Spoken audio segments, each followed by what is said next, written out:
Good morning class. Hello students. Today we discuss geography chapter 6 and part 1 discuss in this video. Part 1 geography chapter 6 and our chapter 6 is human resources. Yes, our chapter 6 is human resources. Students, firstly we discuss important terms of this chapter. Important terms. Yes. देखिए, first important term is population distribution. Yes, the pattern of people where people live on the earth, कि लोगों का जो pattern है अर्थ पे रहने का, वो चीज़ कहलाती है डिस्ट्रीब्यूशन, पॉपुलेशन डिस्ट्रीब्यूशन. कि किस तरह से, किस पैटर्न में अर्थ पर लोग रह रहे हैं, कि एक साथ ग्रुपिंग में रह रहे हैं, स्कैटर्ड मतलब फैल कर रह रहे हैं, तो जो वो पैटर्न है वो चीज़ कहलाता है population distribution. Yes, our next term is density of population. Yes, density, the number of people living in per unit and per square kilometer, मतलब कि पर स्क्वायर किलोमीटर पर या एक किलोमीटर पर कितने लोग रह रहे हैं, कितने पीपल रह रहे हैं, वो चीज़ कहलाती है density of population. Next term is birth rate, जिसे जन्म दर बोला जाता है. द नंबर ऑफ बर्थ पर 1000 पर्सन, कि 1000 पर्सन है उन पे कितने का बर्थ हुआ है, कितने पीपल का बर्थ हुआ है, कितने न्यू बॉर्न बेबीज़ हुए हैं, जैसे 10 हुआ है, 5 हुआ है, तो वो चीज़ कहलाती है बर्थ रेट. अगर जो 1000 पर्सन पर लाइक 10 का बर्थ हुआ है या 5 का हुआ तो इट्स गुड सिचुएशन. अगर 0.1 का हुआ है लाइक ऐसा कुछ हम बोले तो यहाँ ये बताएगा कि मेडिकल जो सिचुएशन है या our medical facilities is not good. क्यों इतना, अगर परसेंटेज पॉपुलेशन जो बर्थ रेट है अगर हमारी कम होती है, बर्थ रेट अगर लो होती है, दैट मीन कि यार मेडिकल फैसिलिटीज़ और गवर्नमेंट जो फैसिलिटीज़ प्रोवाइड करा रही है वो गुड नहीं है, इस वजह से बर्थ रेट कम है. अगर हमारे पास मेडिकल फैसिलिटीज़ अच्छी होगी, गवर्नमेंट जो हेल्थ फैसिलिटीज़ जो लोगों को प्रोवाइड करवाती है वो अगर अच्छी होगी तो हमारी बर्थ रेट क्या होगी, इंक्रीज़ होगी, हाई होगी. डेथ रेट यस, देखिए द नंबर ऑफ डेथ पर 1000 पर्सन, कि पर 1000 पर्सन्स पर कितने लोगों की डेथ हुई है, वो चीज़ कहलाती है death rate.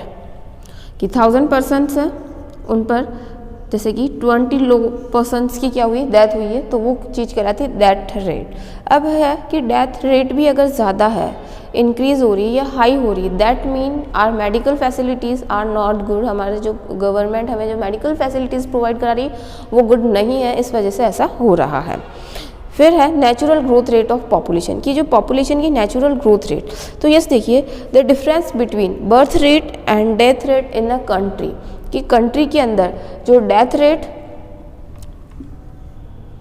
And birth rate दोनों का जो डिफरेंस होगा, जैसे कि एज्यूम करिए डेथ रेट है 50, बर्थ रेट है 100, इन दोनों के बीच का डिफरेंस 50, तो ये हमारी क्या होगी नेचुरल, कि इस ईयर में पर्टिकुलर ईयर में पर्टिकुलर कंट्री के अंदर इतनी पॉपुलेशन की क्या हुई है, ग्रोथ हुई है, तो दैट इज कॉल्ड, इसे क्या बोलेंगे हम, natural growth rate of population. की इन दोनों का बर्थ रेट और दैट रेट के बीच का डिफरेंस कहलाएगा natural growth rate of population. Yes, next term is migration. Yes, migration, movement of people in and out of an area. Migration means movement, कि लोग या तो अपनी country within a country move कर रहे हैं, one city to another city या village to city, वो चीज़ कहलाती है माइग्रेशन. या फिर one country to another country move कर रहे हैं for searching for job, employment के लिए या एजुकेशन के लिए, वो चीज़ कहलाता है माइग्रेशन. की लोग एक जगह से दूसरी जगह जा रहे हैं, जैसे जॉब के लिए, एम्प्लॉयमेंट के लिए विलेजेस से लोग आते हैं, जो पीपल होते हैं वो सिटीज़ की तरफ आते हैं, तो ये चीज़ कहलाती है migration. Yes, next term is life expectancy. Yes, average life span of an individual, कि एक इंडिविजुअल है उसका लाइफ स्पैन कितना है, कि वो कितने वर्ष तक, कितने जीवन काल उसका है. लाइक एक एवरेज जो गवर्नमेंट एक्सपेक्टेंसी होती है 67 समथिंग होती है, कि एक इंडिविजुअल है वो एटलीस्ट उसकी जो एज है वो कितने 67 65 समथिंग लाइफ एक्सपेक्टेंसी पीपल्स की वो मानते हैं. Yes, next term is sex issue. Yes, देखिए द नंबर ऑफ फीमेल पर 1000 पर्सन, कि पर 1000 पर्सन पर फीमेल्स कितनी है, 1000 पर्सन है, 1000 मेल्स है, 1000 मेल के ऊपर फीमेल्स कितनी है. यस, अगर फीमेल्स है 990 या 998 999 तो that is good situation. But female क्या है 800 है या 850, तो that situation is not good. ये सिचुएशन गुड नहीं है, क्योंकि कहीं ना कहीं ये देखने को मिलता है कि जो फीमेल को वो इम्पोर्टेंस नहीं दी जा रही, इसलिए जो रेशियो है, जो मेल और फीमेल का जो डिफरेंस है वो इतना हाई आ रहा है। Yes, next is immigration. In migration of into a country, in migration मतलब कि मूवमेंट जो हो रहा है वो कंट्री के अंदर ही हो रहा है, कि one city to another city या विलेजेस टू सिटीज आ रहे हैं, तो ये चीज़ कहलाएगी इमाइग्रेशन। की within a country, country के अंदर ही अगर मूवमेंट हो रहा है तो ये चीज़ कहलाएगी immigration. And next term is emigration, out migration of people from a country, की कंट्री के बाहर फॉरेन वो जो लोग जा रहे हैं one country to another country जा रहे हैं, तो हो जाएगा आउट माइग्रेशन, या उसे हम एमी माइग्रेशन बोलते हैं। और कंट्री से कंट्री में ही रह रहा है, सेम कंट्री है, तो वो कहलाएगा माइग्रेशन। तो students, important terms complete. Now we discuss chapter, and chapter page number G78। yes, देखिए students, firstly we discuss what is human resources या importance of human resources on earth. Yes, देखिए we have studied about different natural and man made resources available on the earth. यहाँ ये बोल रहा है कि हम काफ़ी सारे जो नेचुरल रिसोर्सेज है उनके बारे में डिस्कस कर चुके हैं, या काफ़ी मैन मेड रिसोर्सेज है उनके बारे में हम लास्ट क्लासेज है या प्रीवियस चैप्टर्स है वहाँ पर हम लोगों ने डिस्कस किया था कि नेचुरल रिसोर्सेज जो हमें नेचर से मिलते हैं, सॉइल, वाटर, एयर। यस, देखिए सनलाइट। अब यस देखिए, we also know that only human can change the natural resources into valuable resources. यहाँ ये कह रहा है सिर्फ ह्यूमन ही है जो नेचुरल जो रिसोर्सेज है उनको किस में चेंज कर सकता है, मैन मेड रिसोर्सेज में चेंज कर सकता है। That are called man made resources, कि जो नेचुरल रिसोर्सेज को किस में कन्वर्ट कर देते हैं हमारी नीड और को सेटिस्फाई करने के लिए, तो वो जो चीज़ कहलाएगी मैन मेड। लाइक हम फॉर एग्जाम के लिए वुड एग्जाम्पल हम ले वुड, तो वुड जो है लकड़ी, तो पीस ऑफ वुड अगर हम लेते हैं तो अगर उसको हम फर्नीचर में कन्वर्ट करते हैं तो वो मैन मेड रिसोर्सेज होगा, और तभी वो हमारे लिए क्या होगा, यूज़फुल होगा, और हमारे उससे जो नीड है वो सेटिस्फाई होगी कि हम उससे फर्नीचर बना रहे हैं। तो फर्नीचर से जो हमारी नीड है कि हमें टेबल, चेयर, जो वॉट एवर वी वांट, वो हमने उससे प्रिपेयर किया है फर्नीचर, तो उससे क्या होगा, जो हमारी नीड है वो सेटिस्फाई होगी, तो वो चीज़ कहलाएगी man made resources. Man made resources के अंदर जैसे आते हैं बिल्डिंग्स आती है, डैम्स आते हैं, ब्रिज आते हैं, तो ये क्या होती है, जो नेचुरल रिसोर्सेज होते हैं उनको हम अपनी नीड के अकॉर्डिंग उनको क्या करते हैं, हम कन्वर्ट करते हैं, तो वो चीज़ हो जाती है मैन मेड रिसोर्सेज। यस, फिर हम देखेंगे man can make better use of nature only when he has knowledge, skill and technology. अब यहाँ ये कह रहा है मैन अपने स्किल, अपने नॉलेज और अपने टेक्नोलॉजी, ये थ्री थिंग्स उसके पास होगी, स्किल, नॉलेज एंड टेक्नोलॉजी, तो वो उसे बहुत ही अच्छे से यूज़ कर पाएगा। जो नेचुरल रिसोर्सेज जो हमारे पास अवेलेबल है, अगर हमारे पास नॉलेज होगा तो हम बहुत ही अच्छे से उन्हें यूज़ कर पाएंगे। लाइक जैसे कि हमने जो एग्जांपल देखा था वुड का, वुड हमारे पास अवेलेबल है बट हमें नॉलेज नहीं है कि how to make furniture, furniture उससे कैसे बनता है, तो वो क्या है, जो नेचुरल रिसोर्सेज है हमारे लिए यूजलेस हो जाएंगे। वहीं जो एक कारपेंटर है, कारपेंटर को नॉलेज है कि किस तरह से फर्नीचर बनता है, तो उसके स्किल की वजह से, उसके नॉलेज की वजह से, उसकी टेक्नोलॉजी की वजह से, तो वुड जो नेचुरल रिसोर्सेज है उसे कन्वर्ट कर देगा फर्नीचर में, और वो मैन मेड रिसोर्सेज हो जाएगी, और वो हमारे लिए क्या हो जाएगी, यूज़फुल हो जाएगी। उससे जो हमारी नीड्स है वो क्या हो जाएगी, सेटिस्फाई हो जाएगी। और ये किसके बेसिस पे होता है, जब हमारे पास नॉलेज होगा। विदाउट नॉलेज जो वुड से फर्नीचर मेकिंग नहीं पॉसिबल है, या जो भी अगर हम नेचुरल रिसोर्सेज हमें जो मिल रहे हैं उनसे हमें कोई भी अगर हम अपनी नीड्स को सेटिस्फाई करनी है तो हमें उसके लिए सबसे पहले हमारे पास क्या होना चाहिए, नॉलेज होना चाहिए। यस, फिर देखेंगे students, human beings are the greatest asset to the world. यहाँ ये कह रहा है ह्यूमन बींग जो है क्या है, ग्रेटेस्ट, एक बड़ी असेट है वर्ल्ड पे। It is the people who use natural resources of a country and produce goods and provide services to the people. यहाँ ये बोल रहा है जो नेचुरल रिसोर्सेज कंट्री के अंदर होते हैं उनसे जो क्या करते हैं, गुड्स प्रिपेयर करते हैं और लोगों को क्या करवाते हैं, सर्विस प्रोवाइड करते हैं, मतलब लोगों की जो नीड्स होती है या वांट्स होती है उन्हें सेटिस्फाई करते हैं। Next thing is the quality of a countries human resource is more important than quantity. अब यहाँ कह रहा है क्वालिटी ज़्यादा इंपॉर्टेंट है, कि अगर किसी कंट्री के अंदर ह्यूमन रिसोर्सेज है तो उसकी क्वालिटी ज़्यादा इंपॉर्टेंट करती है, ना कि क्वांटिटी। कि जो पब्लिक है बहुत है, करोड़ों में लाखों करोड़ों लोग कंट्री के अंदर रह रहे हैं, लेकिन बट उन्हें कोई नॉलेज नहीं है, उनके पास कोई स्किल नहीं है, तो वो कोई यूज़फुल नहीं है। यही अगर हमारे पास ओनली 100% है बट उनके पास बहुत ज़्यादा स्किल्स है, उन लोगों के पास टेक्नोलॉजी, उनके पास नॉलेज है, तो वो हमारे लिए ज़्यादा वैल्यूएबल है। तो क्वांटिटी मतलब ज़्यादा पर्सन्स होना मैटर नहीं करता, लाखों में लोग हैं लेकिन उन्हें कोई नॉलेज नहीं, तो वो यूज़लेस है। वहीं हमारे पास ओनली 100 पीपल है लेकिन उन्हें नॉलेज, स्किल है, टेक्नोलॉजी है, तो वो हमारे लिए यूज़फुल है। और वो जो क्वालिटी है 100 पीपल की जो क्वालिटी है वो हमारी कंट्री की ग्रोथ के लिए, हमारी कंट्री की डेवलपमेंट के लिए बेटर है। अदरवाइज थाउजेंड्स करोड़ पीपल्स है like but they have no knowledge, तो it's useless for us. Yes, फिर हम लोग देखेंगे quality of the people refer to their knowledge, skill and level of technological development and their efficiency to develop resources. यहाँ ये बोल रहा है जो लोगों की क्वालिटी है, अगर लोगों के अंदर क्वालिटी है, उनके अंदर नॉलेज है, स्किल है, टेक्नोलॉजी है, तो इससे जो रिसोर्सेज है वो और एफिशिएंटली मतलब बहुत ही अच्छे से उन रिसोर्सेज को डेवलप कर पाएंगे, उनके मल्टीपल यूजेस उन रिसोर्सेज के कर पाएंगे। अदरवाइज क्या है, हमारे पास स्किल नहीं है, नॉलेज नहीं है, तो जो हमारे पास रिसोर्सेज जो अवेलेबल रिसोर्सेज है हम उनका बेटर यूज़ नहीं कर पाएंगे, बहुत अच्छे से यूज़ हम उनका नहीं कर पाएंगे। यस, फिर देखिएंगे आप लोग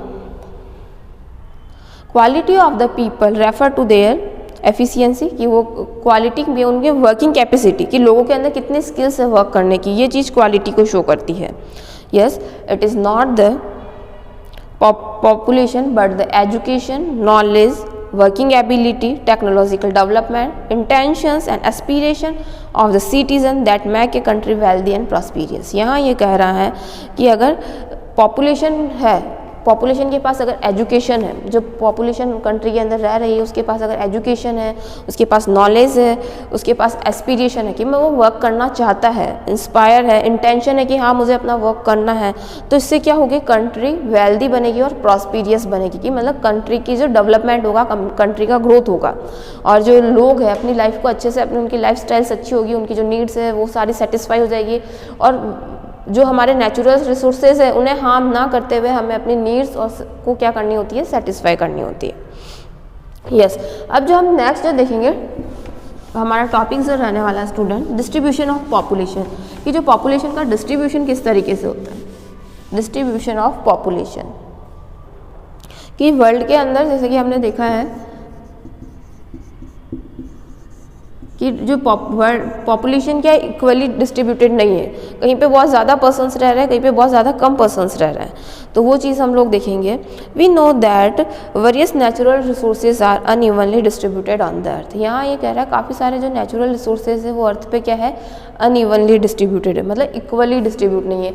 कहीं पर जो पॉपुलेशन हमें बहुत ज़्यादा देखने को मिलेगी, कहीं पर बहुत कम देखने को मिलेगी, कहीं पे बिल्कुल देखने को नहीं मिलेगी, तो ऐसा हम देखते हैं। तो जो वर्ल्ड में जो पॉपुलेशन का डिस्ट्रीब्यूशन है वो इक्वल नहीं है, अनइवन है, कि कहीं बहुत ज़्यादा है, कहीं बहुत कम है।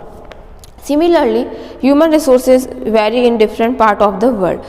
तो यहाँ ये कह रहा है जिस तरह से नेचुरल रिसोर्सेज, जब हमने डिस्कस किया था नेचुरल रिसोर्सेज का, तो देखा था कि जिस तरह से नेचुरल रिसोर्सेज इक्वली डिस्ट्रीब्यूटेड नहीं है अर्थ पे, कहीं पर हम देखते हैं बहुत ज़्यादा मिनरल्स हमें देखने को मिलते हैं, कहीं पर किसी किसी एरिया में वर्ल्ड के किसी पार्ट में तो हमें नेचुरल रिसोर्सेज देखने को ही नहीं मिलते। तो उसी तरह से ये सेम ये कहना चाहता है कि ह्यूमन रिसोर्सेज का भी इसी तरह से डिस्ट्रीब्यूशन हुआ है पूरे वर्ल्ड में। वर्ल्ड के अगर हम डिफरेंट पार्ट्स की बात करें तो वहाँ क्या है, अनइवन डिस्ट्रीब्यूशन है पॉपुलेशन का।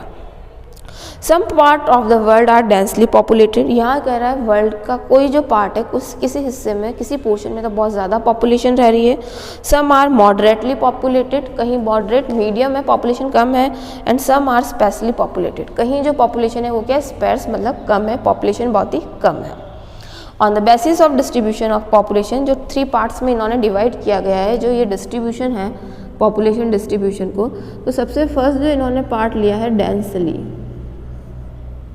डेंसली पॉपुलेटेड, फिर इन्होंने लिया है मॉडरेट, और फिर लिया है स्पेर्सली, कि जहाँ पॉपुलेशन क्या है बहुत ज़्यादा कम है, वो वाला एरिया हो जाएगा yes. Firstly we discuss densely populated area, जहाँ पॉपुलेशन बहुत ज़्यादा होगी बहुत लोग जो पर स्क्वायर किलोमीटर में बहुत ज़्यादा लोग रह रहे हैं तो वो चीज़ कहलाएगी डेंसली पॉपुलेटेड।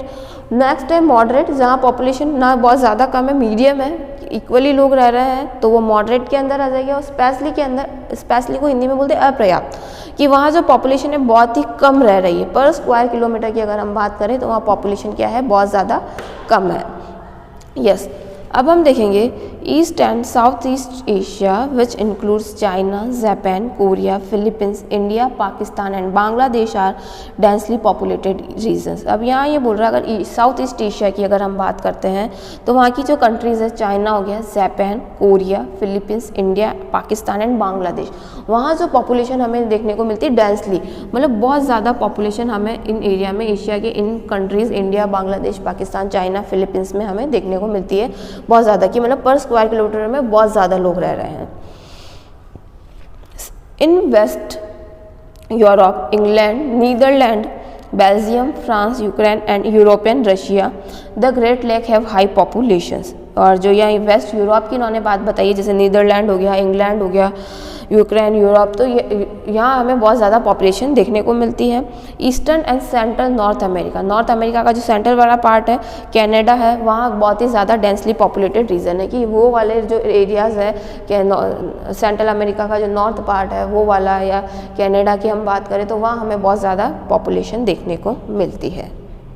यस, नेक्स्ट हम देखेंगे southern part of Russia, central America, China, south Africa, Argentina, Deccan plateau of India moderately populated. अब इंडिया का जो दक्कन प्लेट्यू वाला पार्ट है, साउथ में जो दक्कन प्लेट्यू है वो बहुत ही कम पॉपुलेशन वहाँ देखने को मिलती है। रीज़न कि वो प्लेट्यू है, और प्लेट्यू वालों जो एरियाज़ होते हैं, माउंटेन्स होते हैं या प्लेट्यूज़ होते हैं, वहाँ जो पॉपुलेशन होती है वो हमें बहुत ही कम देखने को मिलती है। यस, फिर यहाँ ये कह रहा है इसके अलावा जैसे साउथ अफ्रीका हो गया, अर्जेंटीना हो गया है, सेंट्रल अमेरिका है, इन एरियाज़ में जो पॉपुलेशन है वो क्या है, मॉडरेट पॉपुलेशन है। हमें जो यहाँ पॉपुलेशन देखने को मिलेगी कौन सी वाली मिलेगी, मॉडरेट पॉपुलेशन। यस, अब हम बात करें low density of population is confined to the equatorial forest of Amazon basin in South America, the Congo basin of Africa, hilly regions like the Himalayas, tropical desert like Thar, Kalahari, Sahara region around the poles। अब low density जो हमें देखने को मिलती है, मतलब specially जो populated area जहाँ बहुत कम पॉपुलेशन जहाँ रहती है, उन एरियाज़ की हम बात करें तो उनके अंदर आता है कॉन्गो बेसिन जो अफ्रीका का है वो, अमेज़न बेसिन जो साउथ अमेरिका के अंदर है, और हिली रीजन जो हिमालयाज़ है, लाफ्स है, या जो ट्रॉपिकल रीजन जैसे थार डेजर्ट या सहारा डेजर्ट या कालाहारी डेजर्ट जो साउथ अफ्रीका में है, उनकी अगर हम बात करें तो वहाँ पॉपुलेशन कम देखने को मिलती है। इसके अलावा पोलर एरिया जो ये यहाँ वाले अर्थ है, ये अर्थ के जो पोलर एरियाज होते हैं यहाँ हमें पॉपुलेशन कम देखने को मिलती है, डेजर्ट्स में कम देखने को मिलती है और माउंटेन्स में कम। पोलर एरिया में क्यों, क्योंकि यहाँ बहुत ज़्यादा कोल्ड होता है, बहुत ज़्यादा विंटर्स होती है, आइस, हमेशा स्नोफॉल होता है, हमेशा बर्फ़ गिरती रहती है, तो इन एरियाज़ में हमें पॉपुलेशन बहुत ही कम देखने को मिलती है, इसलिए यहाँ स्पेशली पॉपुलेटेड। इसके अलावा डेजर्ट में ऑब्वियसली जो समर्स में बहुत ज़्यादा हॉट होता है और विंटर्स बहुत ज़्यादा कोल्ड होती है, तो दैट्स वाई द रीज़न की स्पेशली पॉपुलेशन इन डेजर्ट्स। और पोलर एरिया का भी ये कि बहुत ज़्यादा कोल्ड होने की वजह से वहाँ हमें पॉपुलेशन क्या देखने को मिलती है, बहुत ही कम देखने को मिलती है। यस, अब यहाँ नेक्स्ट जो ये कह रहा है कि we see that Asia is the highest populated continent. अगर जो वर्ल्ड का लार्जेस्ट कॉन्टिनेंट है वो तो क्या है, एशिया है, तो और सबसे ज़्यादा जो पॉपुलेशन है वो भी कहाँ पर है, एशिया में ही है, वर्ल्ड में।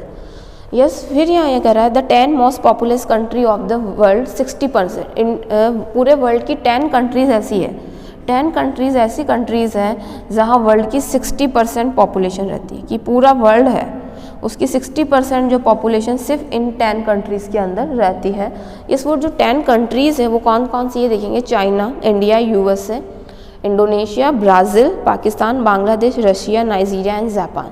इन एरियाज़ में हमें बहुत ज़्यादा पॉपुलेशन को देखने को मिलती है। ये जो 10 कंट्रीज़ हैं, Indonesia, USA, China, India, Pakistan, यहाँ पर वर्ल्ड की 60% पॉपुलेशन सिर्फ इन 10 कंट्रीज़ के अंदर रहती है। रीज़न बिहाइंड दिस कि वहाँ की जोग्राफिकल कंडीशन अच्छी है, क्लाइमेट बहुत अच्छा है वहाँ, या जो अदर फैक्टर्स है, ग्रोइंग फैक्टर्स है, वो बहुत ज़्यादा अच्छे है, इस वजह से यहाँ वर्ल्ड की इतनी पॉपुलेशन इन एरियाज़ में रहती है। यस स्टूडेंट्स, फिर पेज नंबर 79 पर आप देखेंगे, 79 पर आपको एक पाई चार्ट शो किया हुआ है। यस देखेंगे आप लोग वो पाई चार्ट में कि किस तरह से जो पॉपुलेशन का डिस्ट्रीब्यूशन वर्ल्ड में हुआ है वो आपको यहाँ दिखाया गया है। यस तो आप देखेंगे कि सबसे ज़्यादा जो पॉपुलेशन है पाई चार्ट के अंदर, आप देखेंगे रेड वाला जो पोर्शन चाइना में सबसे ज़्यादा पॉपुलेशन है। आफ्टर दैट इंडिया आ जाएगा। इंडिया और चाइना में सबसे ज़्यादा पॉपुलेशन वर्ल्ड में हमें देखने को मिलेगी। यस देखिए चाइना में है 20.07% पॉपुलेशन रहती है, इंडिया में रहती है 17.3% पॉपुलेशन, यूनाइटेड स्टेट में रहती है 4.61%, इंडोनेशिया में 3.60%, और ब्राज़ील में है 2.98% पॉपुलेशन, पाकिस्तान में 2.62% पॉपुलेशन। इसी तरह से यहाँ इटली, यूनाइटेड किंगडम है, Congo, Thailand, Vietnam, Philippines, Mexico, Russia, Japan, Nigeria, Bangladesh and USA, इन सारी कंट्रीज़ की क्या दिखाई हुई है, इस तरह से पॉपुलेशन इन्होंने डिस्ट्रीब्यूशन किया हुआ है। और बाकी जो अब इतना बड़ा जो पार्ट पर बस रिमेनिंग है, वहाँ रेस्ट ऑफ कंट्रीज़ आ जाती है कि जो अदर कंट्रीज़ है उनकी पॉपुलेशन है वो है 25%। बाकी इन जो कंट्रीज़ के जो नेम लिए हुए हैं या नेम शो किए हुए हैं, वहाँ सबसे ज़्यादा पॉपुलेशन हमें देखने को मिलती है वर्ल्ड में। यस तो इस पाई चार्ट के थ्रू हमें क्लियर हो रहा है कि किस तरह से वर्ल्ड में जो पॉपुलेशन का जो डिस्ट्रीब्यूशन है वो अनइवन है। Yes students, come to page number 80, our discuss page number 80, density of population. Yes our topic is density of population, कि किस तरह से जो डेंसिटी को हिंदी में बोलते हैं घनत्व, कि हमें किस तरह की डेंसिटी, कि कहाँ कितने लोग रह रहे हैं वर्ल्ड में, वो हमें देखने को मिलेगी। तो यस देखिए, it refer to the number of people living in unit area of earth surface, कि एक यूनिट एरिया में, एक पर्टिकुलर एरिया में कितने पीपल रह रहे हैं या कितने पर्सन्स रह रहे हैं, वो चीज़ कहलाएगी डेंसिटी ऑफ पॉपुलेशन। यस देखेंगे, the average density of population of the world is 50% पर स्क्वायर किलोमीटर, कि जो डेंसिटी है वो क्या है कि इन्होंने माना है, जैसा एग्जांपल लिया है कि 50% रहते हैं वर्ल्ड का, पूरा इन्होंने लिया है वर्ल्ड का, तो 50% रह रहे हैं पर स्क्वायर किलोमीटर पर, कि हर स्क्वायर किलोमीटर में कितने लोग रह रहे हैं, पूरे वर्ल्ड की हम बात करें तो 50%, कि हम हर स्क्वायर किलोमीटर चलते हैं तो वहाँ में 50% है। ये चीज़ कहलाएगी डेंसिटी ऑफ पॉपुलेशन। ये जो इन्होंने डेटा दिया है वो 2015 के अकॉर्डिंग दिया है। वहीं इन्होंने इंडिया का डेटा जो दिया है कि इंडिया के अंदर 382 पर्सन हमें देखने को मिलते हैं पर स्क्वायर किलोमीटर पर। कितने पर स्क्वायर किलोमीटर पर कितने पर्सन्स देख रहे हैं हम इंडिया के अंदर? 382। और अगर हम वही वर्ल्ड की बात करें तो 50% हमें देखने को मिलते हैं पर स्क्वायर किलोमीटर पर। यस, ये जो इंडिया का जो इन्होंने डेटा दिया है वो 2011 के अकॉर्डिंग का डेटा है। ये जो डेटा है वो 2015 के अकॉर्डिंग का डेटा है। यस, इन्होंने एक चार्ट आपको बुक में दिखाई दे रहा है, उसके अकॉर्डिंग इन्होंने शो किया है किस तरह से डेंसली पॉपुलेटेड कंट्रीज़ कौन सी है और स्पेसली पॉपुलेटेड कंट्रीज़, कि यहाँ बहुत डेंसली मतलब बहुत ज़्यादा पॉपुलेशन, स्पेसली मतलब बहुत कम पॉपुलेशन। यस, तो फर्स्ट जो है यूरोप की मोनाको एक कंट्री का दिया हुआ है, वहाँ 25,718 पर्सन पर स्क्वायर किलोमीटर पे, कि हर स्क्वायर किलोमीटर पर कितने 25,000 पर्सन्स रहते हैं। पर स्क्वायर किलोमीटर पर कितने देखने को मिल रहे हैं हमें? 25,000 पर्सन्स। इतनी ज़्यादा पॉपुलेशन वहाँ रहती है।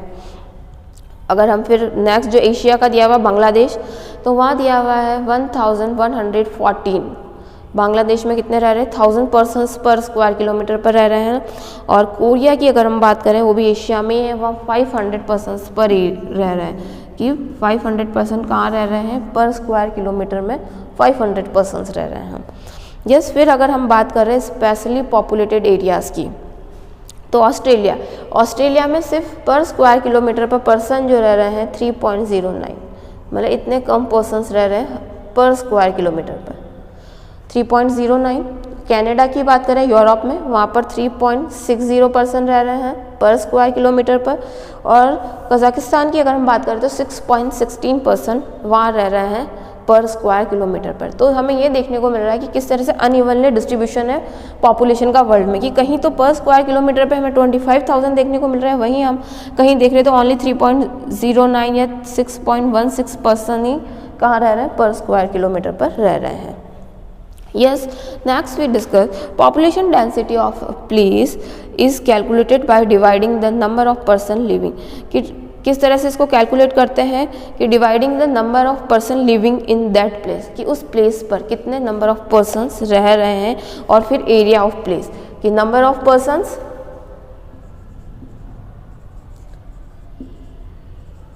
और डिवाइड उसको कर देंगे एरिया, कि वो एरिया कितना है, एरिया ऑफ जिस प्लेस का हम निकाल रहे हैं।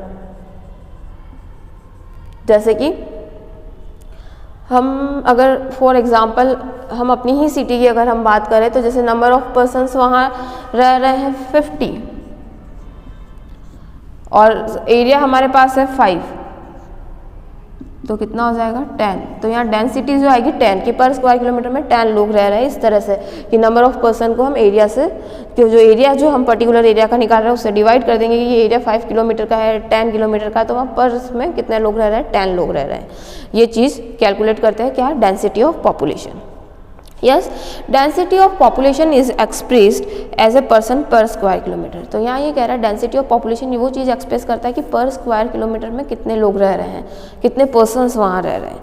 फॉर एग्जांपल इन्होंने बताया है the area of Delhi is 1483। जैसे इंडिया इन्होंने बताया जो दिल्ली है वहाँ का एरिया है 1483 स्क्वायर किलोमीटर है, इन्होंने 2011 के अकॉर्डिंग बताया, और वहाँ पर पर्सन जो रह रहे हैं 11,320 रह रहे हैं।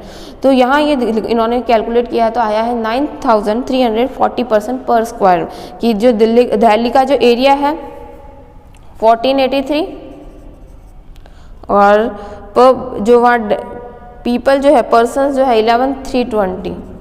तो इन्होंने कैलकुलेट किया है तो वहाँ पर स्क्वायर किलोमीटर पे कितने लोग रह रहे हैं, 9,340 लोग रहते हैं। यस, फिर हाँ इंडिया के कुछ स्टेट्स की इन्होंने टेबल शो करी हुई है कि किस किस स्टेट में पर स्क्वायर किलोमीटर पर कितने पर्सन्स रहते हैं। सबसे फर्स्ट जो दिखाया हुआ है वेस्ट बंगाल 1028 पर्सन रहते हैं पर स्क्वायर किलोमीटर में। बिहार में रहते हैं 1106 पर्सन्स, यूपी में रहते हैं 829 पर्सन्स, केरला में रहते हैं 860 पर्सन पर, तमिलनाडु में 555 पर्सन्स, महाराष्ट्र में 365 पर्सन्स, मध्य प्रदेश में 263 पर्सन्स, जम्मू एंड कश्मीर में 56 पर्सन है, अरुणाचल प्रदेश में 17 पर्सन पर स्क्वायर किलोमीटर पर रहते हैं। तो हम देखते हैं कि वेस्ट बंगाल में कितने ज़्यादा पर्सन्स रह रहे हैं पर स्क्वायर किलोमीटर में, और वहीं हम अगर अरुणाचल प्रदेश की बात करें तो सिर्फ वहाँ 17 पर्सन्स रह रहे हैं पर स्क्वायर किलोमीटर पर। यस स्टूडेंट्स, अब हम देखेंगे factor affecting the distribution of population. हमारा नेक्स्ट टॉपिक इज कि कौन कौन से जो फैक्टर्स है वो अफेक्ट करते हैं डिस्ट्रीब्यूशन ऑफ पॉपुलेशन को। Factors affecting the distribution of population, कि जो पॉपुलेशन का जो डिस्ट्रीब्यूशन हुआ है, पॉपुलेशन जो डिस्ट्रीब्यूशन हुई है वो ये तो वो किस अकॉर्डिंग होती है, कौन कौन से फैक्टर्स है या कौन कौन सी ऐसी चीज़ें जो अफेक्ट करती है कि लोग उस जगह पे रहना प्रेफर, अगर हम अपनी बात करें तो हम पर्टिकुलरली किसी एरिया में क्यों रहना प्रेफर करते हैं। वहाँ की कुछ ऐसी चीज़ें होती है, वहाँ के कुछ क्लाइमेट की हम बात करें, या वहाँ इकोनॉमिक बहुत अच्छी है या जोग्राफिकल कंडीशंस बहुत अच्छी है, इस वजह से हम वहाँ रहना प्रेफर करते हैं। तो वही चीज़ है कि जो जोग्राफिकल फैक्टर्स है और अदर फैक्टर्स, उन्होंने जो डिस्ट्रीब्यूशन जो किया हुआ है फैक्टर्स, फर्स्ट जो है जोग्राफिकल फैक्टर्स है, नेक्स्ट जो है अदर फैक्टर्स, कि ये चीज़ें क्या करती है, अफेक्ट करती है कि जो पॉपुलेशन के डिस्ट्रीब्यूशन को, या कि किस तरह पॉपुलेशन कहाँ जाना, कि किस टाइप के एरिया में, किस टाइप के रीजन में पॉपुलेशन ज़्यादा रहना प्रेफर करती है। तो जोग्राफिकल जो एरिया है के अंदर क्लाइमेट आ जाता है, सॉइल आ जाती है, डिस्ट्रीब्यूशन ऑफ लैंड आ जाता है, या माउंटेन प्लेट्यूज है, रिवर्स है, सॉइल है वहाँ की। तो ये सारी जो कंडीशंस आ जाती है वो किसके अंदर आ जाती है, ज्योग्राफिकल के अंदर आती है। तो students yes, part 1 is complete. In part 1 we discuss important terms, distribution of population, density of population, which type of factors affecting are population distribution. अब we discussing pie chart in this video की world population distribution. Firstly China में सबसे ज़्यादा population है, second India में, और other countries में हमें जो पॉपुलेशन देखने को मिलती है। फिर हमने देखा था इसके अलावा डेंसली पॉपुलेटेड एरिया कौन कौन से हैं वर्ल्ड में, स्पेशली पॉपुलेटेड एरिया कौन से और मॉडरेटली पॉपुलेटेड एरिया कौन से हैं। तो ये सारी चीज़ें जो हमने आज पार्ट 1 में डिस्कस करी है। नेक्स्ट जोग्राफिकल जो फैक्टर्स और अदर फैक्टर्स है we will discuss on part 2। Thank you students, have a nice day.